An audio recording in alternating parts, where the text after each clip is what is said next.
আসসালামু আলাইকুম ওয়া রাহমাতুল্লাহি ওয়া বারাকাতুহু।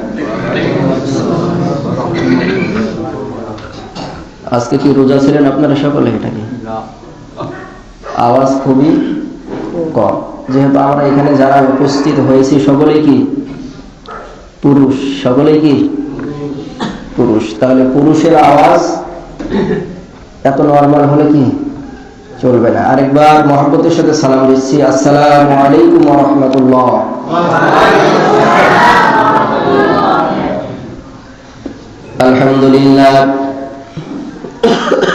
আলহামদুলিল্লাহ নাহমাদুহু ওয়া নাস্তাঈনুহু ওয়া নাস্তাগফিরুহু ওয়া নু'মিনু বিহি ওয়া নাতাওয়াক্কালু আলাইহি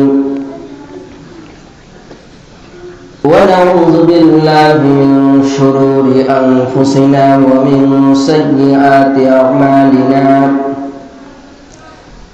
من يهدي الله فلا مضل له ومن يضلل فلا هادي له ونشهد أن لا إله إلا الله وحده لا شريك له ونشهد أن سيدنا وحبيبنا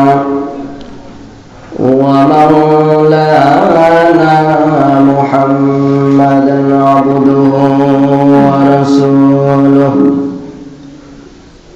أرسله بالحق بشيرا ونذيرا وداعيا إلى الله بإذنه وسراجا وقمرا منيرا فقد قال الله تعالى في شان كلامه المجيد وبرهانه التوحيد মোহাব্বতের সাথে সকলেই পড়ি আউযু বিল্লাহি মিনাশ শাইতানির রাজীম বিসমিল্লাহির রাহমানির রাহিম ওয়া ইযা আখাযনা ميثاق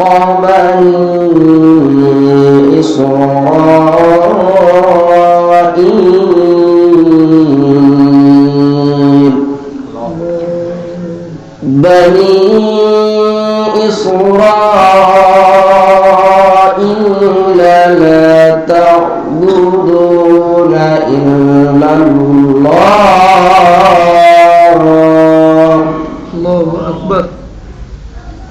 لا تعبدون إلا الله وبالوالدين إحسانا وذي القربى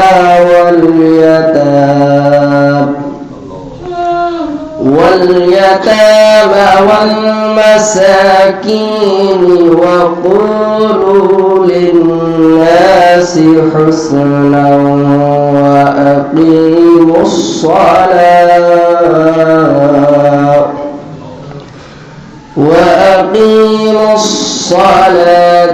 وآتوا الزكاة ثم توليتم إلا قليلا منكم وأنتم معرضون.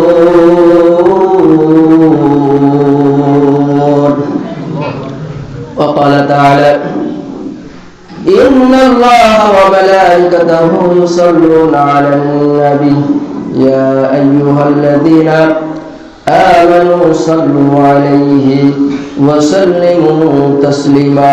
আমরা সকলেই দুরূদ ইব্রাহিম পাঠ করি। আল্লাহুম্মা সাল্লি আলা মুহাম্মাদিন ওয়া আলা আলি মুহাম্মাদ কামা সাল্লাইতা আলা ইব্রাহিম وعلى آل إبراهيم إنك حميد مجيد اللهم بارك على محمد وعلى آل محمد كما باركت على إبراهيم وعلى آل إبراهيم إنك حميد مجيد خلفاء راشدين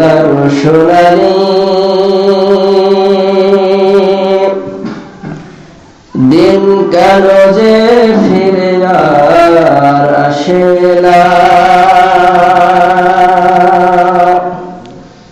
সকলে পেয়ে তার অধিকার কেন যে প্রাণ খুলে হাসে না।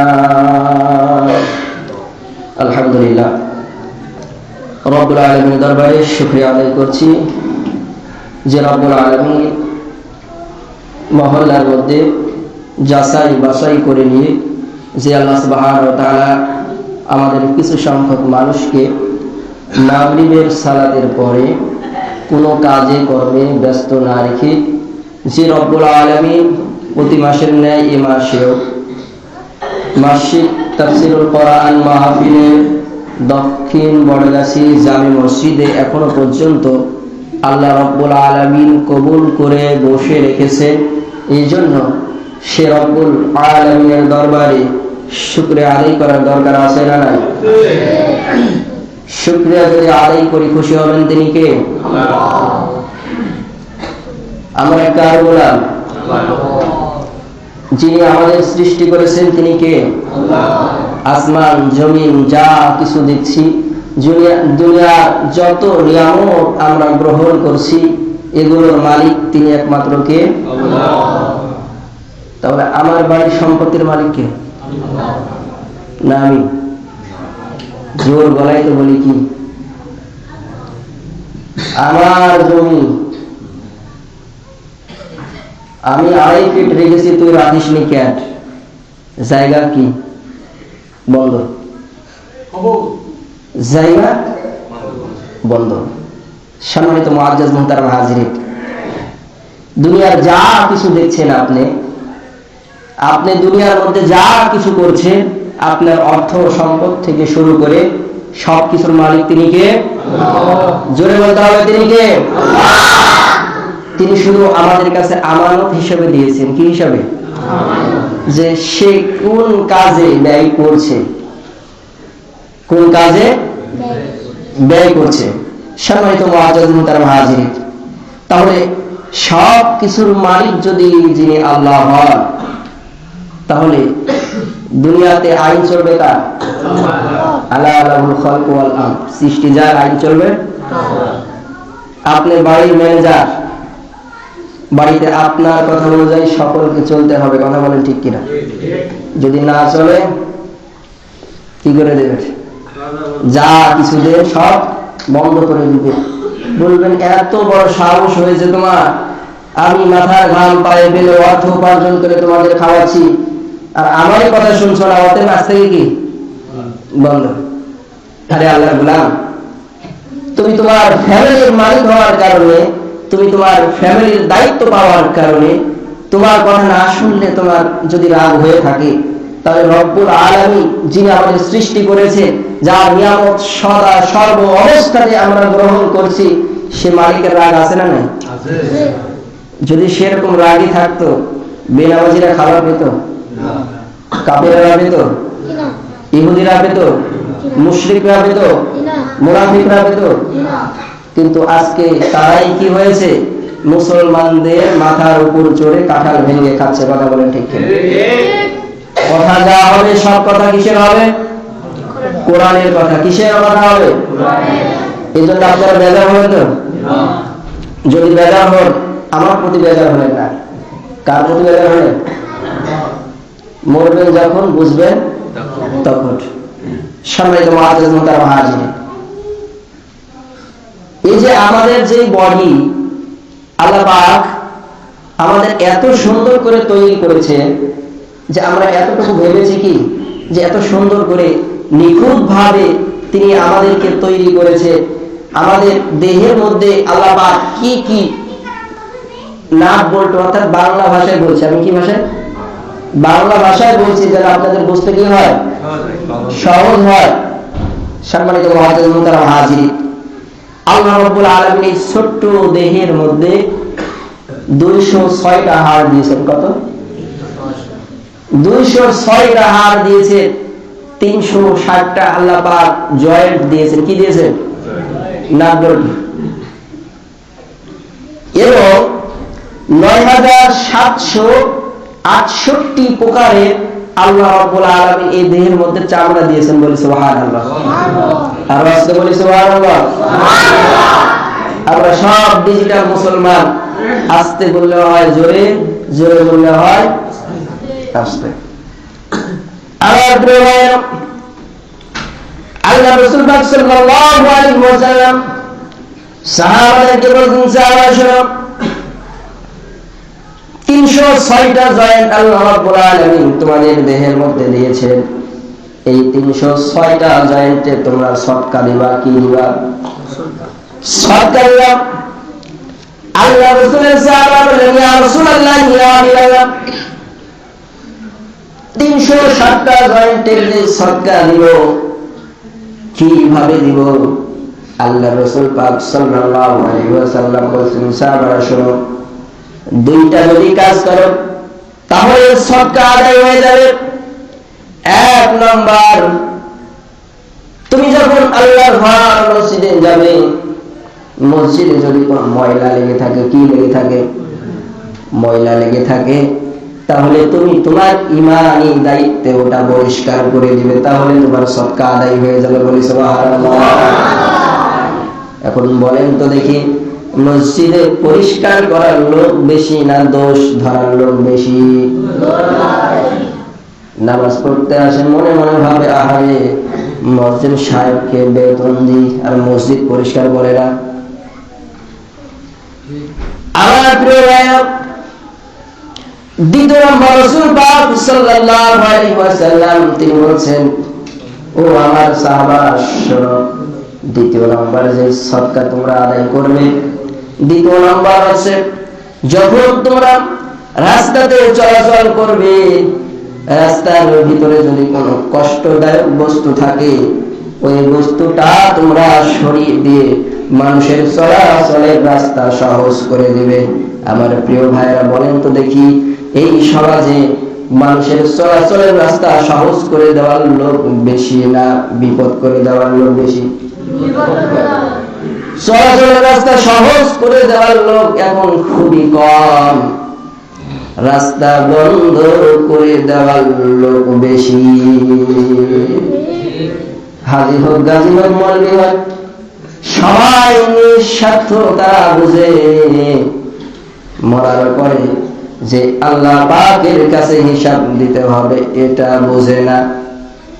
যদি বুঝতো মুখের জবানের কথা আর বাস্তব তাদের এক হতো, মুখের জবানের কথা এক, বাস্তবে আরেক, প্র্যাকটিক্যালে আরেক, এটা মুসলমানের গুণ হতে পারে না, ইমানদার মুমিন বান্দার গুণ হতে পারে না। কথা বলেন ঠিক কিনা? সম্মানিত মুআজ্জিজ মুহতারাম হাজির, আল্লাহ রাব্বুল আলামিনের কাছে আরো শুকরিয়া আদায় করছি যে রব্বুল আলামিন আমাদেরকে ইচ্ছা করলে চা স্টলে বসে থেকে সুন্দরভাবে চা খেয়ে বন্ধুদের সঙ্গে আড্ডা দিয়ে টিভির সামনে বসে রেখে অশ্লীল সিনেমা দেখা সেই সৌভাগ্যটা হলো, কিন্তু আল্লাহ পাক কি করেন নাই? ওই দুর্ভাগ্য জিনিসটা আল্লাহ পাক আমাদেরকে না দিয়ে আল্লাহ রাব্বুল আলামিন মহল্লার মধ্যে যাচাই বাছাই করে যে রব্বুল আলামিন আমাদেরকে পৃথিবীর মধ্যে সর্বশ্রেষ্ঠ কিতাব আল কোরআনুল কারীমের আলোচনা শোনার জন্য যে রব্বুল আলামিন আমাদেরকে একত্রিত করেছে, এজন্য আরেকবার শুকরিয়া আদায় করে বলি আলহামদুলিল্লাহ। দুরূদ ও সালাম বর্ষিত হোক সেই মহান নেতার প্রতি, সাইয়্যিদুল কাওনাইন আশরাফুল আম্বিয়া ওয়াল মুরসালিন খাতামুন নবিয়্যিন মুহাম্মাদুর রাসূলুল্লাহ সাল্লাল্লাহু আলাইহি ওয়াসাল্লামের প্রতি। সম্মানিত মুআজ্জিজ মুহতারাম হাজির, যেহেতু আরবি মাসের নাম কি বলেন তো? সবাই অটো পাস নাকি? আরবি মাসের নাম কি? রজব মাস। এটাই কি শেষের দিকে, তাই না? রাসূল আরবিয়া সাল্লাল্লাহু আলাইহি ওয়াসাল্লাম তিনি বলছেন যে রজব এবং শাবান মাসে তোমরা কি করো? রমাদানের জন্য প্রস্তুতি গ্রহণ করো। কিন্তু আমরা কতটুকু প্রস্তুতি গ্রহণ করেছি একটু নিজের বিবেকটাকে আপনি প্রশ্ন করবেন। কতটুকু প্রস্তুতি গ্রহণ করেছে? সম্মানিত মুআজ্জিজ মুকাররম হাজিরিন, হয়তো এই রজব মাসে আপনি এখনো পর্যন্ত আল্লাহর হায়াতে জীবিত রয়েছে। আপনার কত ভাই পূর্বের এই রজব মাসে ছিল, কিন্তু আজ তারা কি দুনিয়াতে নাই, বিদায় নিয়ে চলে গেছে। আবার আমরা কোরআনুল কারীমের আলোচনা শুনতে এসেছি, যে কোরআনুল কারীমের ব্যাখ্যা করে শেষ করা যাবে না। আল্লাহ রাব্বুল আলামিন সুন্দর করে জানিয়ে দিয়ে বলছেন সূরাতুল কাহফ 109 নম্বর আয়াতুল কারীমে আল্লাহ রাব্বুল আলামিন কোরআনুল কারীমের মধ্যে বলছেন কুল্লাহু কানাল বাহরু মিদাদান লিকালিমাতি রাব্বি লানাফিদাল বাহরু ক্বাবলা আন তানফাদা কালিমাতু রাব্বি ওয়া লাউ জি'না বিমিসলিহি মাদাদা।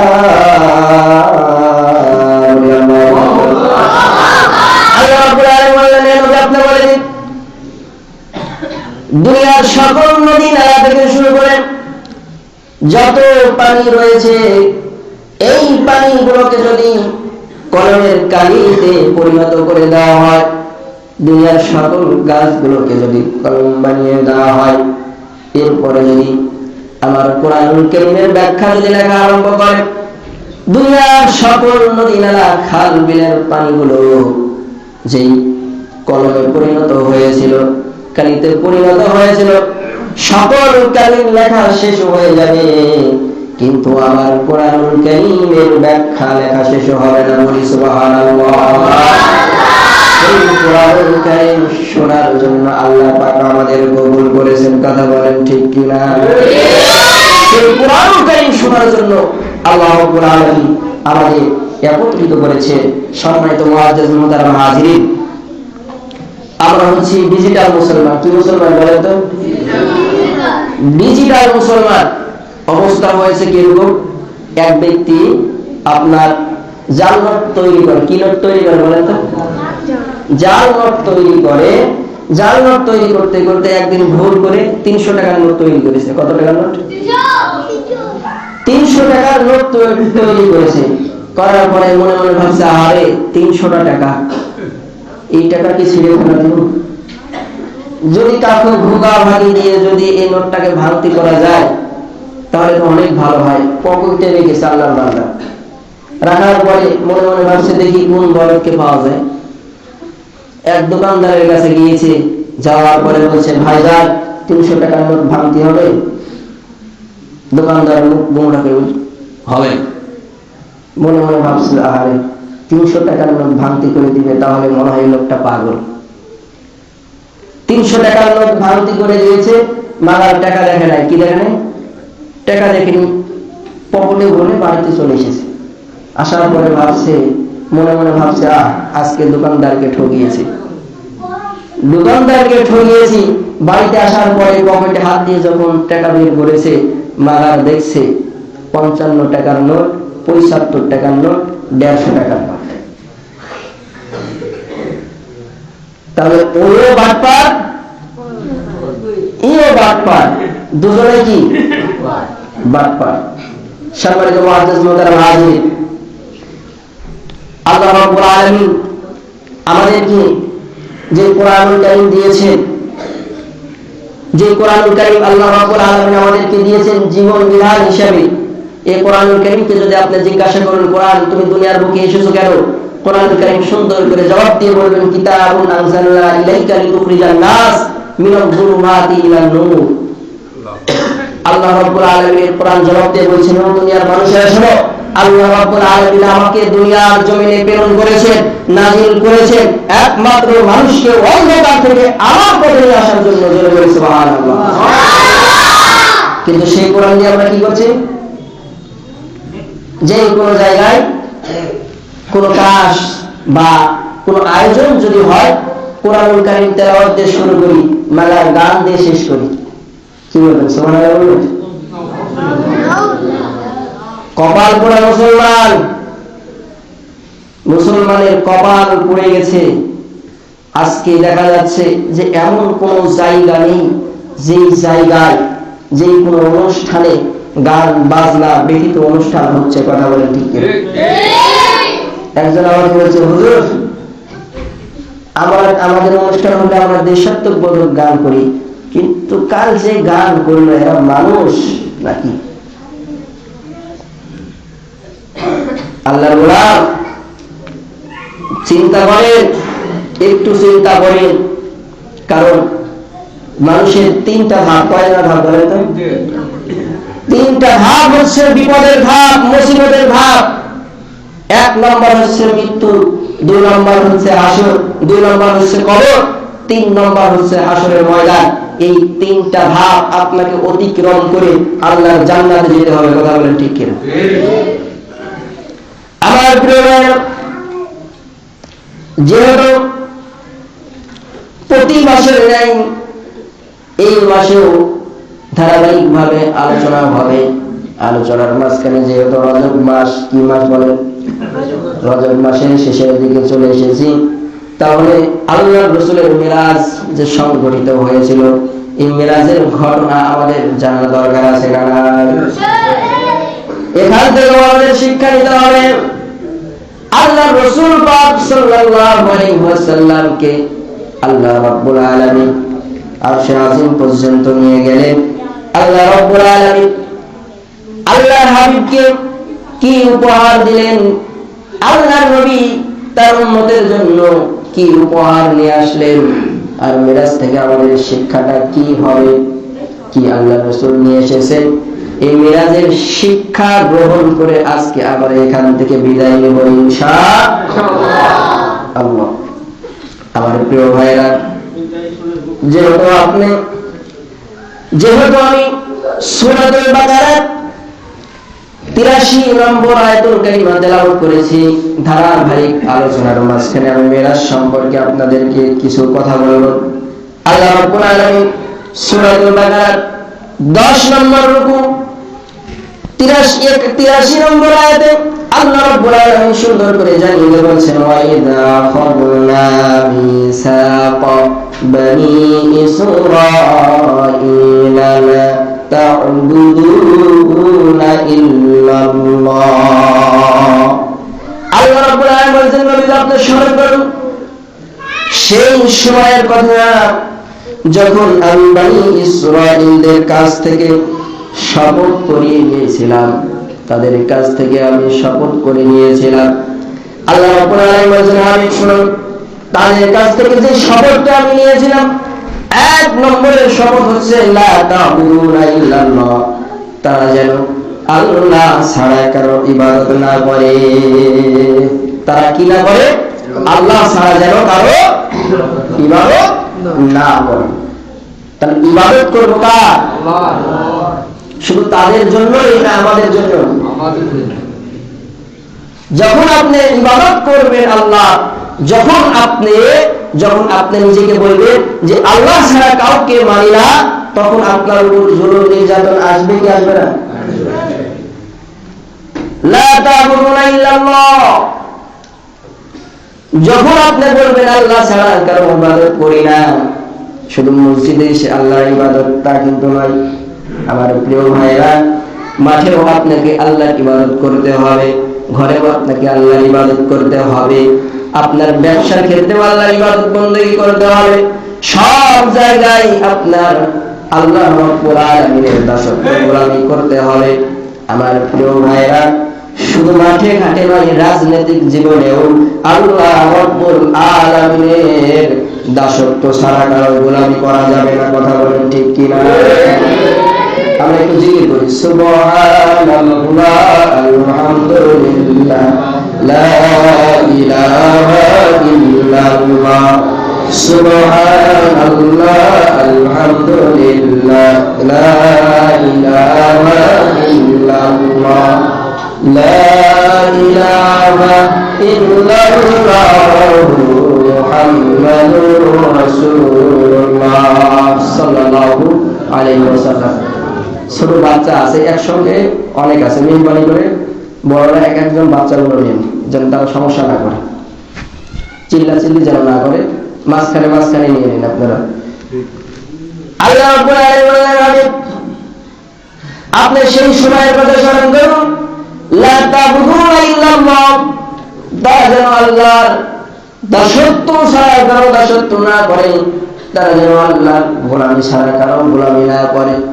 আমার প্রিয় ভাইরা, আরো আয়াতে সূরাতুল আম্বিয়ার মধ্যে আল্লাহ রাব্বুল আলামিন আরো সুন্দর করে জানিয়ে দিয়েছেন, দুনিয়ার মানুষেরা শুনো, ওয়া মা আরসালনাকা মিন ক্বাবলিকা মির রাসূলিন ইল্লা নূহি ইলাইহি আন্নাহু লা ইলাহা ইল্লা আনা ফা'বুদুন।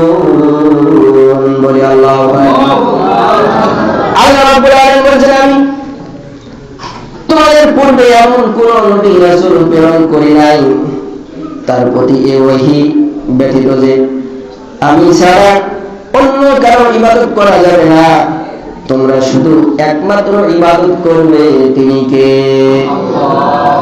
যদি একমাত্র ইবাদত করতে হবে, তিনি যদি আল্লাহ হয়, আসমান জমিন যা কিছু তৈরি করেছেন সব কিছুর মালিক যদি আল্লাহ হয়, আল্লাহ তাআলা তো বলছেন, আলা লাহুল খালকু ওয়াল আমর, সৃষ্টি যার, আইন চলবে তার।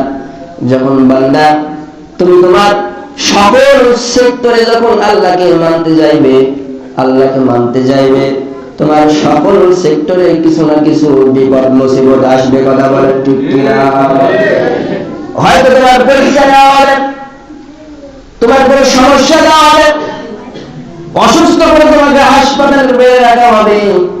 শুধু তাই নয়, অর্থনৈতিক ভাবে তোমাকে সমস্যার মধ্যে জর্জরিত হতে পারে।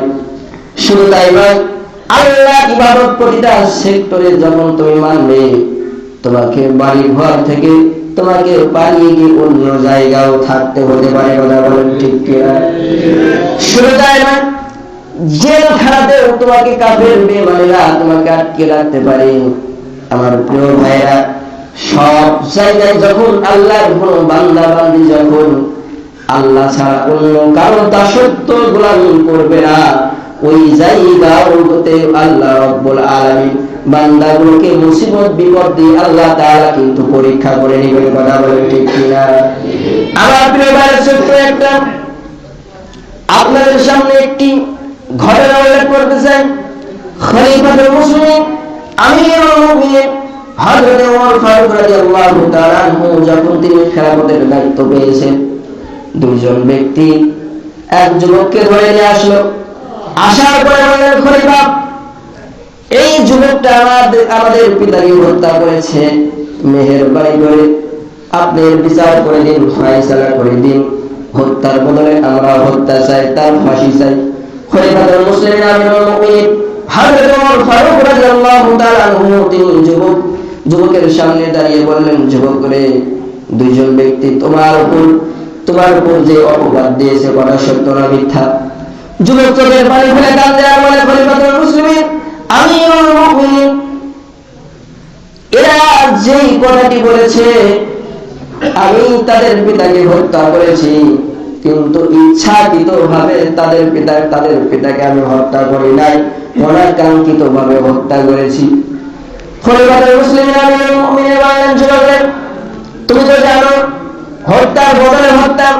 যুবক বর্ণনা দিতে আরম্ভ করলেন, বললেন, খলিফাতুল মুসলিমিন আমিরুল মুমিনিন, আমি যখন আমার যানবাহনটা নিয়ে, আমি যখন আমার উটটা নিয়ে যখন মরুর প্রান্ত দিয়ে আসছিলাম, রাস্তা অতিক্রম করতে করতে ক্লান্ত হয়ে পড়লাম। একটা খেজুর গাছের নিচে যখন আমি বিশ্রাম নিতে লাগলাম, একটু শুয়েছি, ঘুম চলে এসেছে। ঘুম থেকে জাগ্রত হলাম। জাগ্রত হওয়ার পরে দেখি আমার যানবাহনটা আমার পাশে নেই। আমি খুঁজতে আরম্ভ করলাম। কিছু দূর যাওয়ার পরে দেখি একজন বৃদ্ধ বসে রয়েছে। আমার উটটা কি হয়েছে? আমার উটটা মৃত অবস্থায় জমিনে পড়ে রয়েছে।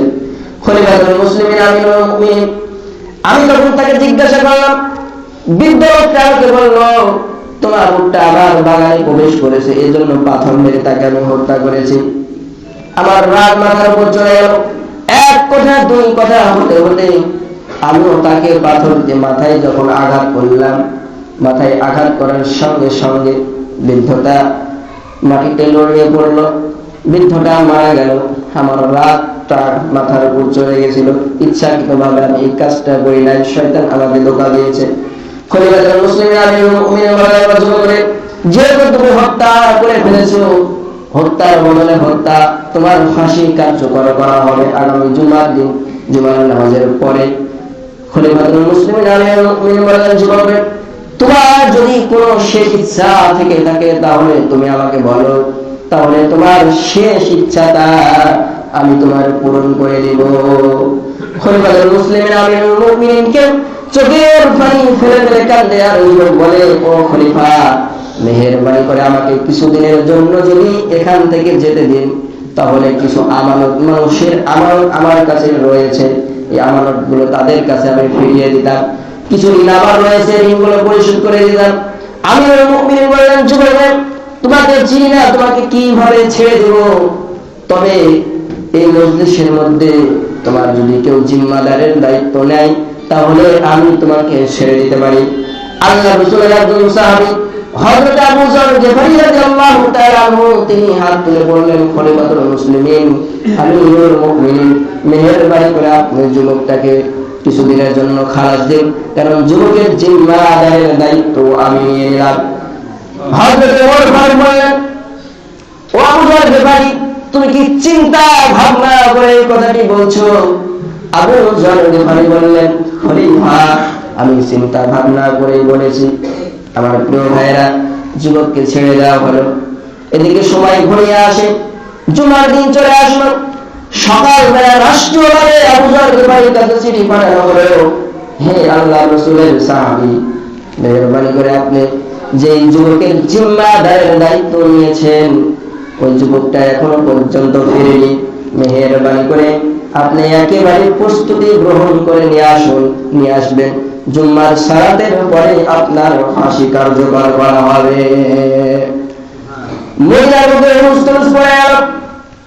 একজন আল্লাহর রাসূলের নির্দোষ সাহাবী এক যুবকের জিম্মাদারের দায়িত্ব নিয়েছিল। যুবকটা আসে নাই, তাকে ফাঁসি কার্যকর করা হবে। জুমার নামাজ হয়ে গেছে, মসজিদে নববীর সামনে সবাই হাজির হয়ে গেছে, স্তব্ধ হয়ে গেছে। কেউ ভাই ওমর ফারুককে বলতে পারে না যে আপনি আরো কিছুক্ষণ সময় অতিক্রম করুন। এদিকে জল্লাদ সামনের দিকে অগ্রসর হয় আবু যর গিফারীর ফাঁসি কার্যকর করার জন্য। আমার প্রিয় ভাইয়েরা, কিতাবের মধ্যে উল্লেখ এসেছে, জল্লাদের চোখে দিয়ে পানি পানি বেয়ে বেয়ে পড়ছে। জল্লাদ বলছে, আরে দুনিয়াতে কত জনের ফাঁসি কার্যকর করলাম, এরকম ভাবে কখনো কাঁদি নাই। ফাঁসি কার্যকর হয়ে যাবে, দূর থেকে যেন মরুভূমির প্রান্তে যেন ঝড় বয়ে চলছে, বালুগুলো ঝড় বয়ে চলছে। আল্লাহর রাসূলের সাহাবী খলিফাতুল মুসলিমিন আমিরুল মুমিনিন হযরত ওমর ফারুককে বলছেন, ওমর ফারুক, মেহেরবানি করে আপনি আর কিছুক্ষণ সময় দিন, হয়তো ওই যুবকটা আসতে পারে। আস্তে আস্তে যখন চলে আসলো, আসার পরে সময় আশ্চর্য হয়ে গেল। যেই যুবকটাকে ছেড়ে দেওয়া হয়েছিল, ওই যুবকটা আবার পুনরায় এসে হাজির হয়ে গেছে। আমার প্রিয় ভাইয়েরা, যুবকটা হাজির হওয়ার পরে, যুবক যখন হাজির হওয়ার সঙ্গে সঙ্গে খলিফাকে বলছেন, খলিফাতুল মুসলিমিন আমিরুল মুমিনিন, মেহেরবানি করে আপনি আমাকে ক্ষমা করবেন। আমি যখন মানুষের আমানতগুলো ফিরিয়ে দিয়েছিলাম, আমার ঋণগুলো পরিশোধ করে যখন আমি বাড়ি থেকে আমার পিতা মাতা, আমার স্ত্রীর কাছ থেকে বিদায় নিয়ে চলে আসছিলাম, হঠাৎ করে আমার উটটার সমস্যা হয়ে যায়, পায়ে লেগে যায়। পায়ে লাগার কারণে আমার আসতে দেরি হয়ে গেছে, আমাকে ক্ষমা করে দিবেন। ওমর ফারুক আশ্চর্য হয়ে গেলেন, যুবককে ডাক দিয়ে বললেন, যুবক রে, তুমি ইচ্ছা করলেও কিন্তু তুমি নাও আসতে পারতে, তুমি আসলে কারণটা কি? আমার প্রিয় ভাইরা, এই ঘটনা থেকে প্রতিটা মুসলমানের শিক্ষা নিতে হবে, শিক্ষা নিতে হবে। এই ঘটনা শুধু শোনার জন্য বলছি না, মানার নিয়েতেও আপনাদের শুনতে হবে। কথা বলেন ঠিক কিনা? আমার প্রিয় ভাইরা, খলিফাতুল মুসলিমিন আমিরুল মুমিনিন হযরত ওমর ফারুক রাদিয়াল্লাহু তাআলা আনহু যখন যুবকটাকে বললেন, আহারে যুবক, কি কারণে তুমি আসলে একটু বলো। যুবক চোখের পানি ফেলে কান্দে আর বলে, খলিফাতুল মুসলিমিন আমিরুল মুমিনিন, দুনিয়ার কোন মুসলমান যেন না বলতে পারে একজন মুসলমান বিপদে পড়েছিল, অপর মুসলমান সহযোগিতার হাত বাড়িয়ে দেওয়ার কারণে মুসলমানটা বিপদে পড়েছে। আমার প্রিয় ভাই, আশ্চর্য ভাই, খলিফাতুল মুসলিমিন আমিরুল মুমিনিন আবু যর গিফারীকে বলছেন, ও আবু যর গিফারী, তুমি কেন যুবকটার জিম্মাদারের দায়িত্ব নিয়েছিলে? আবু যর গিফারী বলছেন, ও আল্লাহর রাসূলের সাহাবী খলিফা, আমি জিম্মাদারের দায়িত্ব নিয়েছিলাম দুনিয়ার বুকে কোন মুসলমান যেন এ কথা না বলতে পারে অন্য মুসলমান বিপদে পড়েছিল কিন্তু সহযোগিতার জন্য অন্য মুসলমান তার সহযোগিতার হাতটা বাড়িয়ে দেয় নাই। আমার প্রিয় ভাই, যখন এই কথাটি বলা হলো, সঙ্গে সঙ্গে যাদের পিতা দুনিয়া থেকে বিদায় নিয়ে চলে গেছিল, ওই দুজন হযরত ওমর ফারুককে বলছে, খলিফাতুল মুসলিমিন আমিরুল মুমিনিন, মেহেরবানি করে ওই যুবকটাকেও আমরাও ক্ষমা করে দিলাম। জোরে বলে আল্লাহু আকবার। খলিফাতুল মুসলিমিন আমিরুল মুমিনিন বললেন, তোমরা কেন ক্ষমা করলেন? ওই দুইজন ব্যক্তি একই কথা বলছে, খলিফাতুল মুসলিমিন আমিরুল মুমিনিন, দুনিয়ার বুকে কোন মুসলমান যেন না বলতে পারে অনাকাঙ্ক্ষিত ভাবে একটা ঘটনা ঘটে গেল কিন্তু অপর মুসলমান ভাই তাকে ক্ষমা করে না। দুনিয়ার কোন মুসলমান যেন এই কথা না বলতে পারে। সম্মানিত মুআজ্জাজ মুহতারাম হাজির, একে অপরের প্রতি ভালোবাসা মহব্বত তখনই আপনার আসবে যখন আপনি আল্লাহর রাসূলের আদর্শ, আল্লাহর রাসূলের সুন্নাহ আপনার জীবনে বাস্তবায়ন করবেন। কথা বলে ঠিক কিনা? পশ্চিমা সংস্কৃতির মধ্যে আবদ্ধ হয়ে আপনার ঘর থেকে শুরু করে, আপনার পরিবার থেকে শুরু করে, আপনার ভাই বোন থেকে শুরু করে, পিতা মাতা থেকে শুরু করে কখনোই কি আসতে পারে না? পশ্চিমা সংস্কৃতি নিজের মধ্যে গড়লে ওখান থেকে কখনো ভালোবাসা মহব্বত আসতে পারে না। কথা বলেন ঠিক কিনা? আল্লাহ রাব্বুল আলামিন বলছেন, বনি ইসরাঈল জাতির কাছ থেকে আমি ওয়াদা নিয়েছিলাম, লা তা'বুদুনা ইল্লাল্লাহ, আল্লাহ ছাড়া তোমরা কারো দাসত্ব গোলামি করবে না। দ্বিতীয় নম্বর যে ওয়াদা নিয়েছিলাম, ওয়াবিল ওয়ালিদাইনি ইহসানা, তোমাদের পিতা মাতার সঙ্গে সৎ উত্তম ব্যবহার করবে। কথা বলেন ঠিক কিনা? কিন্তু দুঃখের বিষয়, অনুতপ্তের বিষয়, নিজের পিতা মাতার ঘরে থাকে না কোনো মুসরি, মরা বাবার কাছে 10টা মুসরি দিয়ে আসে। কথা বলেন ঠিক কিনা? নিজের পিতা মাতা না খেয়ে থাকে, তার অমুক বাবার কাছে হাদিয়া তোহফা দিতেই থাকে। কথা বলেন ঠিক কিনা? এই কারণে আমি বলি, একটা কথা আমি বারবার বলি, নিজের মাকে বৃদ্ধাশ্রমে রেখে শাশুড়িকে হজ করাই সওয়াব হবে। আমাদের পরিণত হয়ে গেছে তাই, নিজের মাকে বৃদ্ধাশ্রমে রেখে আমরা কি করাচ্ছি? শাশুড়িকে হজ করাচ্ছি। কখনো কি আসবে না? সওয়াব আসবে না। সম্মানিত মুআজ্জাজ মুহতারাম হাজির, আল্লাহ রাব্বুল আলামিন এই সূরার মধ্যে 10 রুকুর মধ্যে আল্লাহ রাব্বুল আলামিন বনি ইসরাঈল জাতির কাছ থেকে ওয়াদা নিয়েছেন। সম্মানিত মুআজ্জাজ মুহতারাম হাজির, আল্লাহ রাব্বুল আলামিন যেখানে তার দাসত্ব গোলামি বندگির কথা বলেছেন, সেই জায়গায় আল্লাহ রাব্বুল আলামিন কি বলেছেন? লা তা'বুদুনা ইল্লাল্লাহ, আল্লাহর ইবাদত করো, আল্লাহর বندگি করো, ওয়াবিল ওয়ালিদাইনি ইহসানা, এবং তোমার পিতা মাতার সঙ্গে উত্তম ব্যবহার করো, সৎ ব্যবহার করো। কথা বলেন ঠিক কিনা? এইজন্য আমরা যারা রয়েছি এখনো পিতা মাতা যাদের জীবিত রয়েছে, এই পিতা মাতার সঙ্গে উত্তম ব্যবহার, পিতা মাতার সঙ্গে বিনয়ী আচরণ করার দরকার আছে না? কিন্তু আমরা কি করি? পিতামাতার সঙ্গে উত্তম ব্যবহার করি না, খারাপ ব্যবহার করি, কিন্তু বছরের কিছু কিছু দিন আছে, কি আছে, কিছু কিছু দিন আছে এমন মুসল্লি সাজি, মনে বলে আসমান থেকে পালিয়ে এসেছে ফেরেশতা। শবে মেরাজের রাত্রি তালাশ করি, শবে বরাতের রাত্রি তালাশ করি, লাইলাতুল কদরের রাত্রি তালাশ করি, কিন্তু আল্লাহর বান্দা মসজিদে এক ওয়াক্ত নামাজ পড়ি না। কথা বলে ঠিক কিনা? কেন কেন আপনার এই দুর্দশা? কেন আপনার এই দুর্দশা? আবার অনেকে বলে যে হুজুর শবে মেরাজের রাত্রিতে নামাজ কত ওয়াক্ত একটু বলেন দেখি।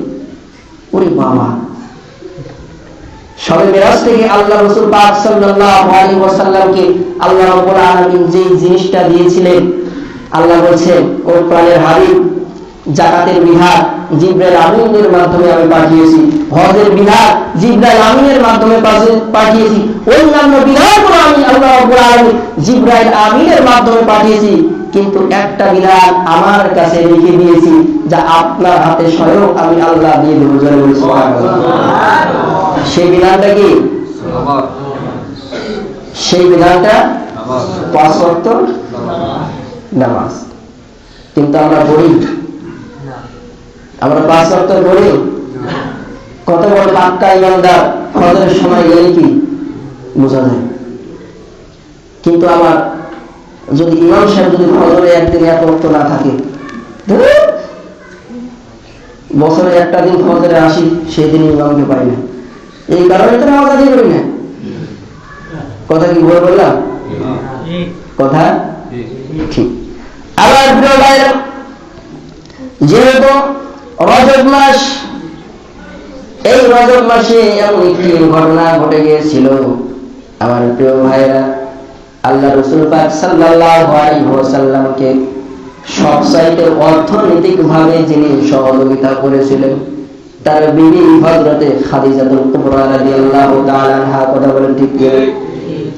আল্লাহ রাসূলকে রাজনৈতিকভাবে সবচাইতে যিনি বেশি সহযোগিতা করেছিলেন তার চাচা আবু তালেব, দুজনে ইন্তেকাল করলেন, দুজনে দুনিয়া থেকে বিদায় নিয়ে চলে গেলেন। আমার প্রিয় ভাইয়েরা, এই সুযোগে কাফিরেরা, মুশরিকেরা, আবু জেহেলের বাচ্চারা বিশ্বনবী জনাব মুহাম্মদুর রাসূলুল্লাহ সাল্লাল্লাহু আলাইহি ওয়াসাল্লামের উপর জুলুম নির্যাতন বাড়িয়ে দিয়েছে। আল্লাহ রাসূল রাতে মেরাজে আল্লাহ রাব্বুল আলামিন জিবরিল আমিনকে পাঠালেন। জিবরিল আমিনকে পাঠানোর পরে জিবরিল আমিন বিশ্বনবী জনাব মুহাম্মদুর রাসূলুল্লাহ সাল্লাল্লাহু আলাইহি ওয়াসাল্লামকে জাগ্রত করলেন, করে বললেন, ইয়া রাসূলুল্লাহ, ইয়া হাবিবাল্লাহ, আল্লাহ রাব্বুল আলামিন আপনাকে আহ্বান করেছে, আল্লাহ রাব্বুল আলামিন আপনাকে দাওয়াত দিয়েছে, মেহেরবানি করে এখন আর ঘুমানোর সুযোগ নেই, চলেন চলেন চলেন, বুরাক নামক যানবাহনে চলেন আল্লাহ তাআলার সঙ্গে দিদার করার জন্য। জোরে বলে সুবহানাল্লাহ। আল্লাহ রাব্বুল আলামিন সূরা বানী ইসরাঈলের মধ্যে এই ঘটনাটি উল্লেখ করেছেন।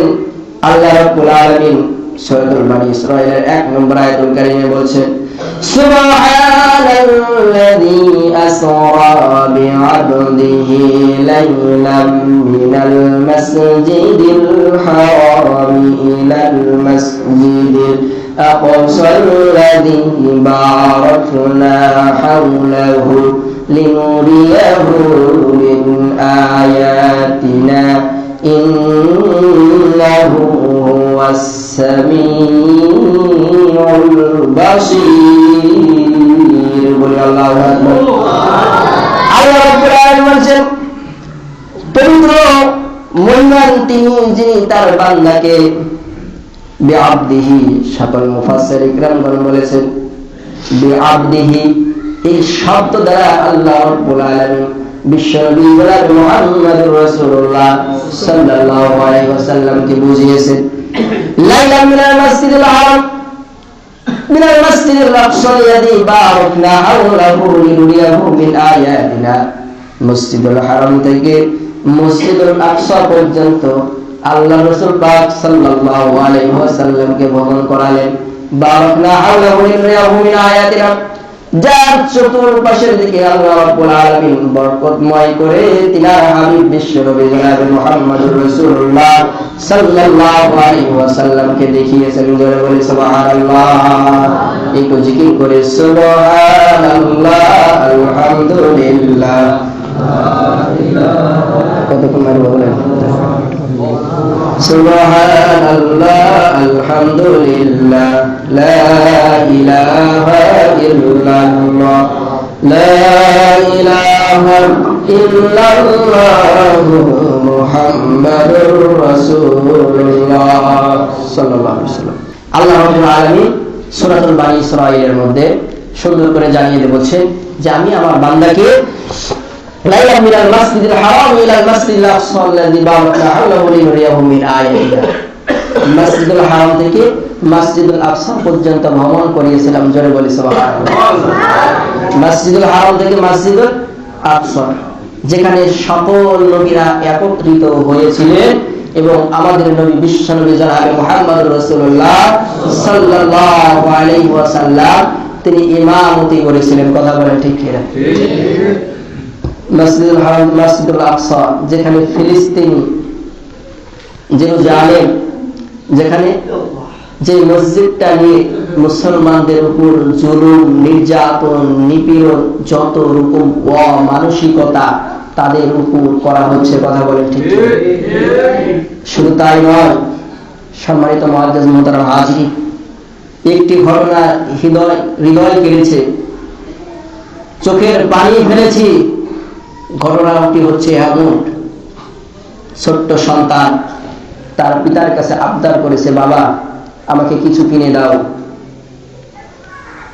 বাবা দোকানে গেছে, যাওয়ার পরে এক প্যাকেট বিস্কুট কিনেছে। কি কিনেছে? এক প্যাকেট বিস্কুট তার সন্তানের জন্য যখন নিয়ে এসেছে, আসার পরে দেখছে যে সন্তান আর দুনিয়াতে নাই, সন্তান আর দুনিয়াতে নাই। কাপড়ের কাপড় পরিয়ে দিয়ে বাবা পাশে বসে থেকে কাঁদছে, আর ওই বিস্কুটের প্যাকেটটা সন্তানের হাতে দিয়ে বলছে, বাবা দুনিয়াতে তো খাওয়ার তোমার কি হলো না, সুযোগ হলো না, আল্লাহর জান্নাতে গিয়ে খেও। আমরা কত আরামে আছি, কত সুখে আছি, কত সুখে আছি, কত আরামে আছি। যদি আমাদের জন্মস্থান যদি বাংলাদেশে না হয়ে ফিলিস্তিনে যদি হতো, তাহলে বুঝতে পারতেন যে মুসলমান ইমানদার ইমানি পরীক্ষা কত ভাবে দিতে হয়। কথা বলেন ঠিক কিনা? এরপরে আল্লাহর গোলাম, আল্লাহর বান্দা, আল্লাহর নিয়ামত সব সময় তুমি গ্রহণ করে আল্লাহর হুকুম মানছো না, কিভাবে মালিকের দরবারে তুমি হাজির হবে, কি কোন মুখটা নিয়ে তুমি তোমার হিসাবের আমলনামা মালিকের দরবারে দিবে, একটু চিন্তা করে দেখতে হবে, একটু চিন্তা করতে হবে। এবং ঘুমানোর আগে একটু চিন্তা করে দেখতে হবে, আহারে আমার হায়াতের জিন্দেগি কতই না পার করে দিলাম, একদিন তো আমাকেও দুনিয়া ছেড়ে চলে যেতে হবে, দুনিয়া ছেড়ে আমাকেও চলে যেতে হবে। যে দুনিয়ার জন্য এত মারামারি, এত অবৈধ কাজ থেকে শুরু করে, অন্যায় থেকে শুরু করে, জুলুম থেকে শুরু করে, যত রকমের আকাম থেকে শুরু করে সব কিছু করেছি এই দুনিয়ার জন্য, ভালো থাকার জন্য। কিন্তু এই দুনিয়া আমাকে রাখবে না, এই দুনিয়া আমাকে রাখবে না। সম্মানিত মুআজ্জাজ মুহতারাম হাজিরিন, এই যে শবে মিরাজ, আল্লাহ রাসূল পাক সাল্লাল্লাহু আলাইহি ওয়াসাল্লামকে যখন মসজিদুল হারাম থেকে মসজিদুল আকসা পর্যন্ত নেওয়া হলো, সম্পূর্ণ কিছু ঘটনা আল্লাহ পাক কোরআনুল কারীমে দিয়েছেন, বাকি অংশগুলো রাসূল পাক সাল্লাল্লাহু আলাইহি ওয়াসাল্লামের জবানি ভাষায় হাদিসে সংরক্ষিত করা রয়েছে। ও আল্লাহর গোলামেরা, আল্লাহর বান্দারা, শবে মিরাজকে যারা অস্বীকার করবে তারা কি মুসলমান থাকতে পারে? না। কথা বলেন, মুসলমান থাকতে পারে? না। যেই বানি ইসরাঈল আল্লাহ পাক বলেছেন, এই বানি ইসরাঈলে আল্লাহ রাব্বুল আলামিন বিশ্বনবী জনাবে মুহাম্মদুর রাসূলুল্লাহ সাল্লাল্লাহু আলাইহি ওয়াসাল্লামকে 14টা কর্মসূচি দিয়েছিলেন। কয়টা? 14টা কর্মসূচি। রাসূল আল্লাহ সাল্লাল্লাহু আলাইহি ওয়াসাল্লাম তিনি বলেন, খায়রুল কুরুনি ওয়া কারনি, আমার যুগটাই ছিল সর্বশ্রেষ্ঠ যুগ। জোরে বলি সুবহানাল্লাহ। যদি কর্মসূচি 14টা কর্মসূচি যদি বাস্তবায়িত হয়, সমাজ থেকে শুরু করে সংসদ ভবন পর্যন্ত যদি এই কর্মসূচিটা বাস্তবায়িত হয়, তাহলে আমরাও একটি শ্রেষ্ঠ যুগ দেখে যেতে পারবো। কথা বলে ঠিক কিনা? যদি জনগণ যদি মনে করে যে আমরা মানব, আর উপর মহলে যারা রয়েছে প্রায় 1737 জনের মতো, তারা যদি বলে জনগণকে মানতে দিব না, জনগণ মানতে পারবে? আবার তারা যদি বলে যে এই 14টা কর্মসূচি জনগণকে মানতে হবে, কিন্তু জনগণ মানবে না, তারা কি মানাতে পারবে? ফালাম্মা আসলামা ওয়া তাল্লাহু লিল জামিন, যখন আল্লাহ রাব্বুল আলামিন যখন হযরত ইব্রাহিম আলাইহিস সালাতু ওয়াস সালামকে যখন বললেন তোমার সবচাইতে প্রিয় বস্তুটাকে তুমি কি করো? আল্লাহর রাস্তায় কুরবানি করো।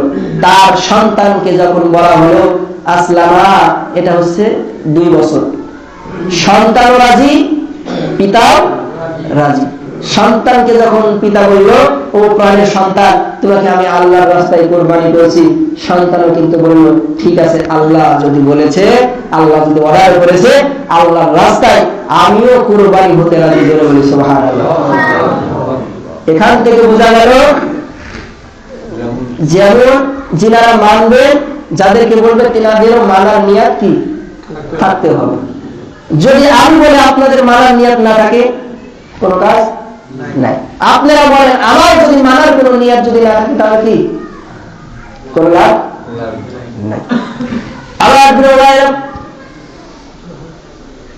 রাসূল সাল্লাল্লাহু আলাইহি ওয়াসাল্লাম যখন মসজিদুল হারাম থেকে মসজিদুল আকসা পর্যন্ত নিয়ে যাওয়া হলো, সংক্ষিপ্ত ভাবে আলোচনা করে দিয়ে যাই। বাজানরে আমার শুনবেন, মনোযোগ সহকারে শুনবেন। শবে মেরাজ, শবে মেরাজ আল্লাহ রাব্বুল আলামিন আল্লাহ রাসূলকে কি দিলেন? 14টা কর্মসূচি দিলেন। 14টা কর্মসূচির মধ্যে 1 নম্বরের কর্মসূচি হচ্ছে আল্লাহ রাব্বুল আলামিন বলছেন আল্লাহর সাথে কাউকে শরীক করবা না। কি করবা না? আল্লাহ রাব্বুল আলামিনের সঙ্গে কাউকে শরীক করবা না, তাহলে তুমি নিন্দিত অসহায়িত হয়ে পড়বা। আর একমাত্র দাসত্ব বন্দেগী করবে তিনি কে? আরো জোরে বলতে হবে, তিনি কে? আল্লাহ। আমার প্রিয় ভাইরা, 2 নম্বরের কর্মসূচি, 2 নম্বরের কর্মসূচি হচ্ছে আল্লাহ রাব্বুল আলামিন বলছেন দুনিয়ার মানুষেরা শোনো, 2 নম্বরের কর্মসূচি হচ্ছে, 2 নম্বরের কর্মসূচি হচ্ছে তোমরা তোমাদের পিতা মাতার সঙ্গে সৎ ব্যবহার করবা। তোমাদের কথাই যেন তোমাদের পিতা মাতা উফ শব্দটাও না করে। কি না করে? উফ শব্দটাও না করে। আমরা আমাদের পিতা মাতার সঙ্গে এমন দুর্ব্যবহার করি, এমন কথাবার্তা বলি, কষ্ট পাই, পাই না? একজন বলছে যে হুজুর, আমার বুড়ি মা, কি মা, অনেক বয়স হয়ে গেছে, এরপরেও যতক্ষণ আমি বাড়িতে না পৌঁছি, আমার ওই মা কি করে? পাগলের মতন বাড়ির মধ্যে ঘোরাঘুরি করে, বাড়ির সকলে ঘুরে যায়। যখন দরজায় আমি কড়া আঘাত করি, যখন নক করি, সঙ্গে সঙ্গে জনমদক্ষিণী মা দেখতে পায় না, তারপরও লাঠিতে ভর করে দিয়ে দরজাটা খুলে দেয়। আরে আল্লাহর গোলাম, কিন্তু ওই মার সঙ্গে অনেক যুবক রয়েছে, অনেক আল্লাহর বান্দা রয়েছে, অনেক আল্লাহর বান্দা রয়েছে যে মার সঙ্গে দুর্ব্যবহার করে। এরকম চরিত্রের লোক আছে না নাই? এখন ঘরে ঘরে, কি ঘরে ঘরে। সম্মানিত মুআজ্জিজ মুহতারাম হাজির, 3 নম্বর হচ্ছে কর্মসূচি, যে কর্মসূচিটা, সেই কর্মসূচি হচ্ছে যে তোমার কৃত কর্মের জন্য, কিসের জন্য? কৃত কর্মের জন্য আল্লাহ তাআলার কাছে তওবা করো, অর্থাৎ গুনাহ মাফের জন্য আল্লাহর কাছে ফরিয়াদ করো, তওবা করো এবং বলো মালিক, পূর্বের যত গুনাহ করেছি এরকম গুনাহ আমি আর করব। আল্লাহর গোলাম, মালিক কেমন খুশি হয়, কেমন খুশি হয়, ছোট্ট একটা উদাহরণ দিলে বুঝবেন। কিতাবের মধ্যে এসেছে, মরুর প্রান্তরে একজন তার বাহন নিয়ে, খাদ্য নিয়ে মরুর প্রান্তরে হাঁটছে, যাচ্ছে যাচ্ছে যাচ্ছে, হঠাৎ করে তার বিশ্রামের প্রয়োজন হয়েছে, সেখানে বিশ্রাম করছে। ঘুম থেকে জাগ্রত হওয়ার পরে দেখছে তার যানবাহনটা সেখানে নাই, খাদ্য সারানায়, কোনো কিছুই নাই। সামনের দিকে গেলেও মরণ, পিছনের দিকে গেলেও মরণ, চতুর্দিকে গেলেও মরণ, মরণ ছাড়া কোনো উপায় নাই। আল্লাহর বান্দা আবার ঘুমিয়ে পড়ল। চিন্তা করতে করতে ক্লান্ত হওয়ার পরে আল্লাহর বান্দা ঘুমিয়ে পড়েছে। আমার প্রিয় ভাইরা, ঘুম থেকে ওঠার পরে দেখছে তার পাশে যানবাহনটা, আবার যানবাহনটা তার পাশেই বসে রয়েছে, তার খাদ্য খাবারগুলো সেখানে রয়ে গেছে। এখন বলেন তো দেখি প্রিয় ভাইরা আমার, ওই লোকটা খুশি কেমন হবে? তার মৃত্যুর হাত থেকে বেঁচে গেল। আমার প্রিয় ভাইরা, আল্লাহ রাসূল পাক সাল্লাল্লাহু আলাইহি ওয়াসাল্লাম তিনি বলছেন, দুনিয়ার মানুষেরা যখন কোনো অন্যায় করে, যখন তার গুনাহের জন্য যখন আল্লাহ রাব্বুল আলামিনের কাছে মাফ চাই ফিরে আসে, বলেন মালিক জীবনে যা গুনাহ করেছি, যা অন্যায় করেছি, যা নিজের নফসের প্রতি জুলুম করেছি, আল্লাহ আর আমি এরকম করব না। আল্লাহর হাবিব বিশ্বনবী জনাবে মুহাম্মদুর রাসূলুল্লাহ সাল্লাল্লাহু আলাইহি ওয়াসাল্লাম বলছেন, ওই ব্যক্তির সাথে আল্লাহ রাব্বুল আলামিন কোটি কোটি গুণ বেশি খুশি হয়ে যায়, বলি সুবহানাল্লাহ। আমার প্রিয় ভাই, আল্লাহ রাসূলকে কর্মসূচি দেওয়া হলো 14 দিন। আল্লাহর হাবিব বিশ্বনবী জনাবে মুহাম্মদুর রাসূলুল্লাহ সাল্লাল্লাহু আলাইহি ওয়াসাল্লামকে সেখান থেকে বোরাক নামক যানবাহনে নিয়ে যাওয়া হলো, প্রথম আসমানে নিয়ে যাওয়া হলো। আল্লাহ রাসূলের সঙ্গে সাক্ষাৎ হয়ে গেল, হযরত আদম আলাইহিস সালামের সঙ্গে সাক্ষাৎ হয়ে গেল। এরকম ভাবে সপ্তম আসমান পর্যন্ত গেল। আল্লাহ রাব্বুল আলামিনের সাথে বিদায় হয়ে গেল, সিদরাতুল মুনতাহা পর্যন্ত গেলেন। সংক্ষিপ্ত ভাবে বলছি, সম্মানিত প্রিয়রা হাজির, আল্লাহ রাব্বুল আলামিন বান্দাদের জন্য আল্লাহ রাব্বুল আলামিন খুশি হয়ে 50 ওয়াক্ত সালাত দিয়েছিলেন। কয় ওয়াক্ত? 50 ওয়াক্ত দিয়েছিলেন সর্বপ্রথম। যখন 50 ওয়াক্ত দিলেন, সপ্তম আসমানে এসে হযরত মুসা আলাইহিস সালাতু ওয়াস সালামের সঙ্গে সাক্ষাৎ হয়ে গেল।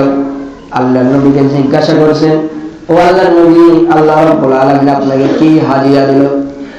আল্লাহ রাসূল খুশি হয়ে বললেন, আমার মুসা ভাই, আল্লাহ রাব্বুল আলামিন আমাকে 50 ওয়াক্ত আমার উম্মতের জন্য সালাত দিয়েছে, নামাজ দিয়েছে। আমার প্রিয় ভাইরা, বলেন তো দেখি, হযরত মুসা আলাইহিস সালাম বলছেন, ও আল্লাহর নবী, মেহেরবানি করে আল্লাহর কাছে যান, কারণ আপনার উম্মতেরা 50 ওয়াক্ত নামাজ পড়তে পারবে না। হযরত মুসা আলাইহিস সালাম বলছেন, হে নবী, আপনি আল্লাহর কাছে যান, যে বলো আপনার আল্লাহর কাছে ফরিয়াদ জানান, কারণ আমি আশঙ্কা করছি যে আপনার উম্মতেরা 50 ওয়াক্ত কি নামাজ পড়তে পারবে না। আল্লাহ রাব্বুল আলামিনের কাছে এক এক করে পর্যায়ে যেতে যেতে সর্বনিম্ন আসলো কয় ওয়াক্ত? 5 ওয়াক্ত। গাফরতি করে কয় ওয়াক্ত? গাফরতি করে কয় ওয়াক্ত? 5 ওয়াক্ত। মাঝে মধ্যে কিছু কিছু মুসল্লি পাওয়া যায় জুমার দিনের মুসল্লি, কথা বলে ঠিক কিনা?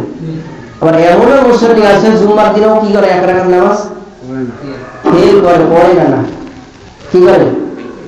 ফেল করে।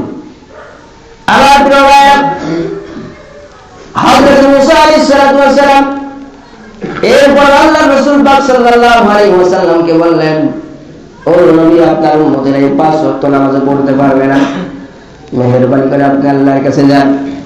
আল্লাহ রাব্বুল আলামিনের হাবিব বিশ্বনবী মুহাম্মদ রাসূলুল্লাহ সাল্লাল্লাহু আলাইহি ওয়াসাল্লাম তিনি বলছেন, না না, আমি আর কোন বুক নিয়ে আল্লাহর কাছে যাব? 50 ওয়াক্তের জায়গায় 5 ওয়াক্ত নিয়ে এসেছি।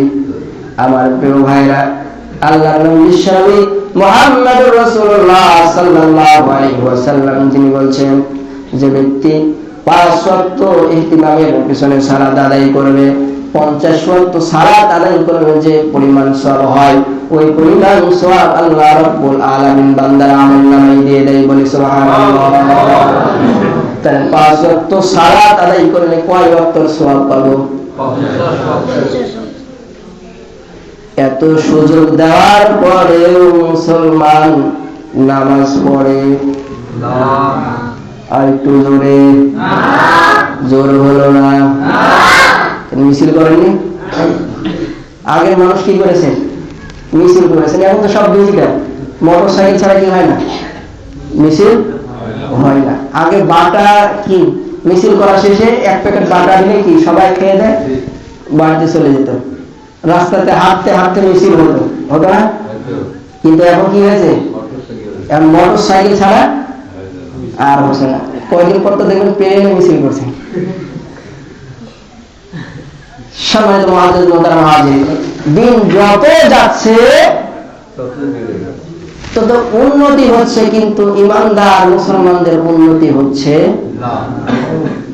আমরা এক ধাপ জান্নাতের দিকে যদি অগ্রসর হয়, আর 5 ধাপ জাহান্নামের দিকে পিছনে ফিরে যায়। কথা বলেন ঠিক কিনা? কিরকম ভাবে? ছোট্ট একটা উদাহরণ দিলে আপনারা বুঝতে পারবেন। মহল্লার মধ্যে একজন পাগল ছিল। সেই পাগলটার কাজ ছিলটা কি? ছিল হচ্ছে একটাই, যখন মানুষ ঠান্ডা খায়, 7 আপ খায়, আরসি খায়, লেমন খায়, যখন এগুলো খায়, খাওয়া শেষ না হতে হতেই পাগলটা তার কাছে গিয়ে হাজির হওয়ার পরে বলছে, হাজির হওয়ার পরে পাগলটা বলছে যে ভাই বোতল দাও। কি দাও? ওর কাজই হচ্ছে বোতল পোড়ানো। এলাকার লোক এক এক পর্যায়ে তার উপর প্রচন্ড রাগ যে এই পাগলকে এলাকা ছাড়া করতে হয় কিভাবে, চিন্তা ফিকির করছে। একদিন হঠাৎ করে মনে বলছে, এলাকাতে থেকে বোতল কয়টা পাবি? আরে তুই যদি ঢাকা শহরে যাস, এর চাইতে হাজার হাজার বোতল পাবি, অতএব এলাকাতে তোর থাকার দরকার নাই। পাগল বলছে তাই না, ঢাকা শহরে মানুষ মেলা, তাহলে সেখানে যাব। মাগরিবের পরে পাগল ঘোষণা করেছে, এই এলাকার বাসী আমি পাগল না, আমি আর এই এলাকাতে থাকবো না, আগামীকালকে ঢাকার উদ্দেশ্যে রওনা দিব, তোমরা আমার জন্য দোয়া করো। সকাল হয়েছে, আল্লাহর বান্দা পুটলা পাটলি বেঁধে একটা লাঠি নিয়ে অগ্রসর হয়েছে।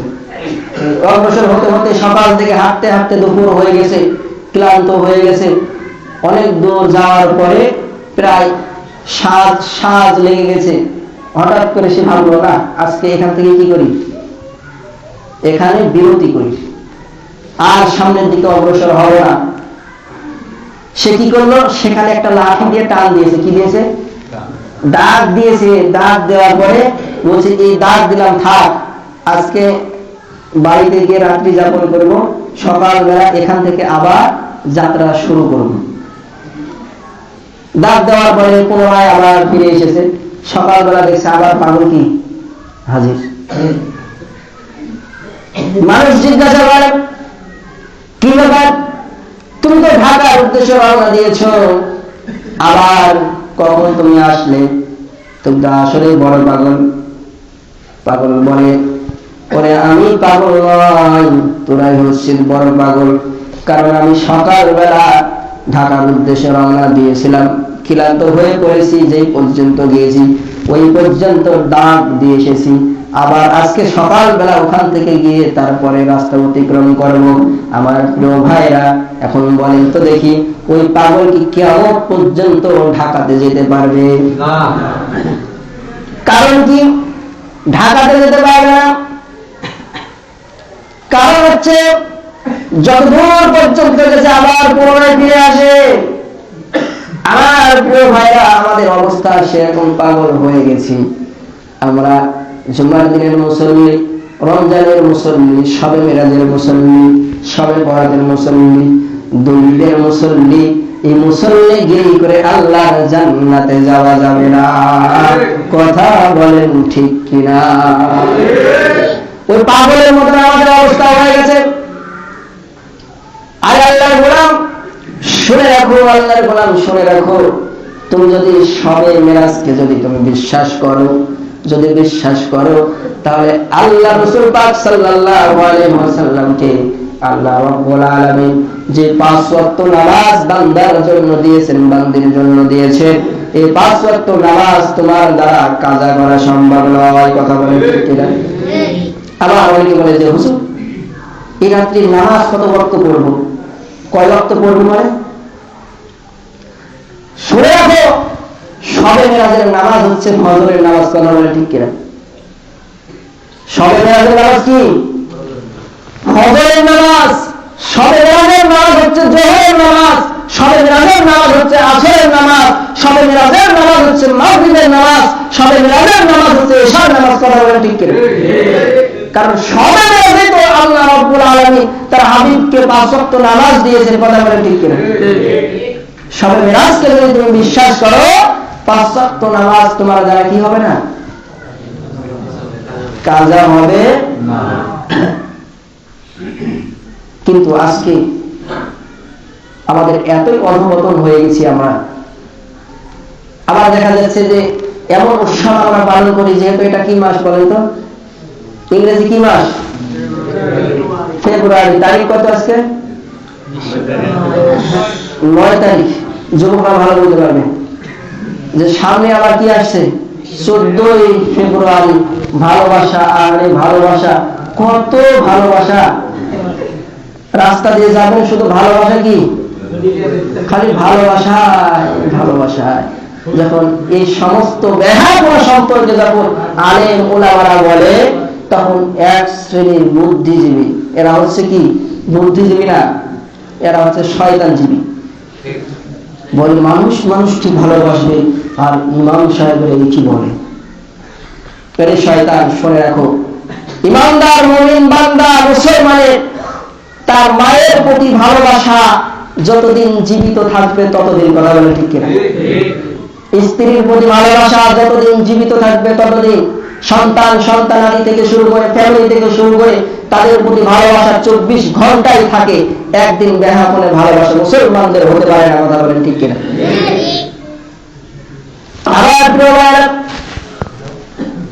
আল্লাহ রাব্বুল আলামিন সূরা বনী ইসরাঈলের মধ্যে যে 14টা কর্মসূচির কথা বলেছেন, 3 নম্বরের কর্মসূচি হচ্ছে, আমার প্রিয় ভাইয়েরা, তোমার কৃতকর্মের জন্য আল্লাহ রাব্বুল আলামিনের কাছে কি চাও? তওবা করো এবং আল্লাহর রাস্তায় তোমরা ফিরে আসো। নিশ্চয় রব্বুল আলামিন তোমাদের মনের সব খবর জানেন, কি জানেন না? 4 নম্বরের কর্মসূচি হচ্ছে আত্মীয় স্বজনের তোমরা অধিকার ফিরে দাও।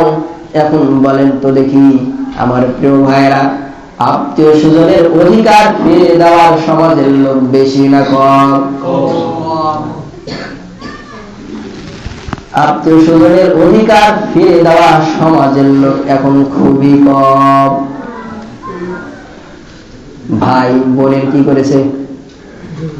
জমি খেয়ে নিয়েছে।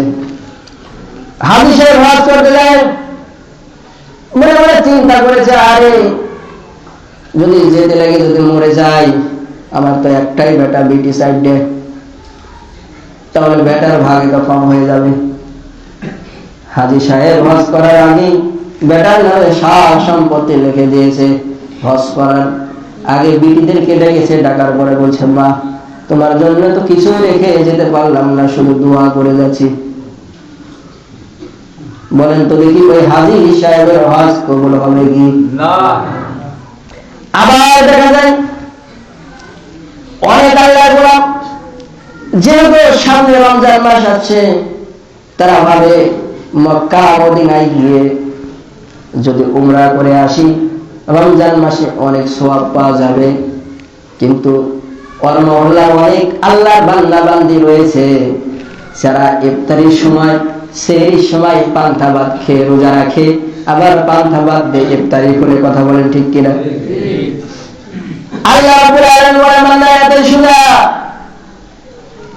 এতই সোজা, তুমি মক্কা মদিনায় আল্লাহকে পেতে যাও, কিন্তু তোমার বাড়ির পাশে অসহায় ব্যক্তিগুলো ইফতারি পান্তা ভাত দিয়ে ইফতারি করে, শুধু মুড়ি দিয়ে তারা সেহরি খায় বা ইফতারি করে। অতএব আল্লাহ রাব্বুল আলামিন বলছেন, তোমরা সর্বপ্রথম তোমরা কি করো? তোমাদের আত্মসমনের অধিকার ফিরে দাও। আল্লাহ রাব্বুল আলামিন বলছেন, এবং মুসাফিরদের হক তোমরা আদায় করে দাও। 4 নম্বরের কর্মসূচি। আমার প্রিয় ভাইরা, 5 নম্বরের কর্মসূচি হচ্ছে অপব্যয় করো না। আল্লাহ তাআলা বলছেন, নিশ্চয় অপব্যয়কারী কার ভাই? আরো জোরে বলেন, কার ভাই? অপব্যয়কারী হচ্ছে শয়তানের। আমার প্রিয় ভাইরা, আমরা শুধু অপব্যয় খুঁজি মসজিদে এসে আর মাদ্রাসায় এসে। অন্য কোনো জায়গায় আমরা অপব্যয় খুঁজি না। যেহেতু মকারের লাইন দিয়েছে, পানিটা একটু পড়ে গেছে, মুয়াজ্জিন সাহেবের খেয়াল নাই, আর এটা অপব্যয় হচ্ছে। মসজিদে একটা লাইট থেকে দুইটা লাইট দেওয়া হয়েছে, বেশি লাইট দেওয়া হয়ে গেছে, এটা অপব্যয় হয়ে গেছে। কিন্তু জায়গা মতন অপব্যয় হয়, এটার খোঁজ আমরা কেউ রাখি না। কথা বলেন ঠিক কিনা? আল্লাহর গোলামরা শুনে রাখো, যে রমজান মাস প্রায় শেষের দিকে আমার প্রিয় ভাইরা, আমি আগেই বলেছিলাম, প্রিয় ভাইরা আমার শোনেন, মানুষের তিনটা ধাপ আসবে। কয়টা ধাপ আসবে? তিনটা ধাপ আসবে। একটা ধাপ হচ্ছে মৃত্যু, দ্বিতীয় ধাপ হচ্ছে কবর, তৃতীয় ধাপ হচ্ছে হাসরের ময়দান। এই তিনটা ধাপে যারা পার হতে পারবে, এই তিনটা ধাপ যারা অতিক্রম করে যেতে পারবে সুন্দরভাবে, আর তারাই আল্লাহর জান্নাতে পৌঁছে যাবে। জোরে বলি সুবহানাল্লাহ। মৃত্যুর কি যন্ত্রণা, মৃত্যুর যে কত কষ্ট, আল্লাহ রাসূল পাক সাল্লাল্লাহু আলাইহি ওয়াসাল্লাম তিনি বলছেন, যখন তার জানটা কবজ করা হবে, দুনিয়া থেকে বিদায় নিয়ে চলে যাবেন, আল্লাহ রাসূল বলছেন, ও আজরাইল, তুমি কি গোটা পৃথিবী আমার বুকে চাপা দিয়েছো নাকি? আমার প্রিয় ভাইরা, আল্লাহ রাসূল পাক সাল্লাল্লাহু আলাইহি ওয়াসাল্লামের বেলায় যদি এরকম হয়, আল্লাহ রাব্বুল আলামিন বলছেন, ও প্রাণের হাবিব, আপনার চিন্তা করার কোনো কারণ নাই। আপনার উম্মতেরা, ইমানদার বান্দাদের মৃত্যু হবে কেমন শুনে রাখো, দুনিয়ার মানুষেরা শুনে রাখো। কিতাবের মধ্যে এসেছে, ছোট্ট সন্তান যখন মায়ের দুধ খেতে খেতে ঘুমিয়ে যায়, সন্তান কোনো কিছু টের পায় না। ইমানদার মুমিন বান্দা বান্দির মৃত্যু সেরকম হয়ে যাবে। আমার প্রিয় ভাইরা, মানুষ মারা যাবে, দুনিয়া থেকে বিদায় নিয়ে চলে যাবে, মসজিদের মাইকে আলাদা হয়ে যাবে, পাড়া প্রতিবেশী সকলেই দেখতে আসবে, আত্মীয় স্বজন দেখতে আসবে। যেহেতু এটা মসজিদ, মসজিদের পাশে কিন্তু আপনাদের কবরস্থান সরকারি ভাবে, এখান থেকে ট্রান্সফার করে দেওয়া হবে। আল্লাহ রাসূল পাক সাল্লাল্লাহু আলাইহি ওয়াসাল্লাম বলছেন, যখন মৃত ব্যক্তিকে নিয়ে যাওয়া হয়, তার সঙ্গে তিনটা জিনিস অনুসরণ করতে করতে যায়। কয়টা জিনিস বলেন? আমার প্রিয় ভাইরা, সেই দিনটা কিন্তু আপনার আসবে, সেই দিনটা আবার আসবে। এখানে যারা উপস্থিত হয়েছি, যারা জীবিত রয়েছি, ওই দিনটা কিন্তু আমাদের সকলের একদিন আসবে, কি আসবে না?